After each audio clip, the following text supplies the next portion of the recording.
عند الشدائد تطلع معادن الرجال. طيب انا لو جبت لكم شخصين، وهذا تعرف ان هذا كويس وهذا انت ما تدري عنه، ما بقول لك سيء، ما تدري عنه، طيب تبي تخوي مين؟ اكيد الكويس تبي تقول هذا كويس معروف تاريخه ووضعه ما يحتاج.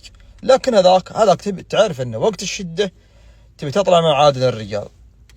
والله يا اخواني انا اتكلم عن نفسي، لو اني انا عندي دولة يمني شمالي والله ما يطبها، والله ما يطبها، والله العظيم. اول حاجة اني انا رايح اسفر جميع اليمنيين الشماليين من عندي، هذا اول شيء.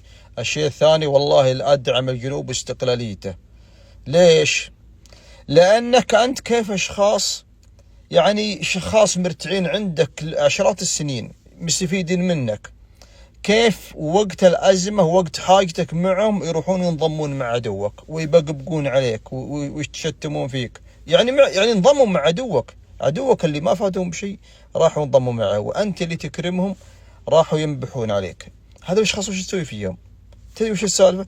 السالفة إنهم يأخذون من أموالك ويعطون عدوك وعدوك يحربك فيها.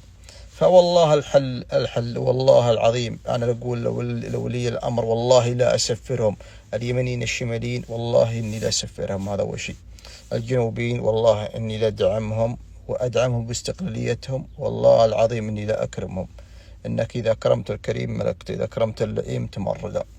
ليش؟ لأن الكريم يقف معك، يقول لك الصديق وقت الضيق، لكن اللئيم لا، على مصلحته. لا هي على مصلحته يا أخي، والله العظيم أنا أقول ما هي على مصلحته، والله لو على مصلحته إنهم غريون قلبا وقالب مع السعودية. لكن تخيلوا يوم هجم الحوثي الإيراني يبقبقون ويحاربون معه، واللي ما مصدقني يروحوا للكومنتات وشوفوا كيف إذا تكلم مثل الذنب حق إيران الحوثي عندهم زي كذا، شوفوا كيف الكومنت كلهم الله ينصر اليمن، هم قسم اليمن الشمالي، الله إن يدعون له. والله يا اخواني حتى الدعوة يتخسرون عند السعودية، والله روحوا للكومنتات وشوفوا. الجنوب اسمه الجنوب العربي الحر الأصيل.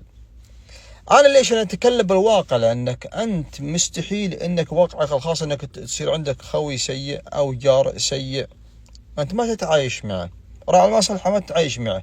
ربما أنك تسوي له مصلحة زي كذا بوقت الفراغ كذا، لكن أنت تطلب منه وقت الأزمات أنه يقف معك يرد الجميل.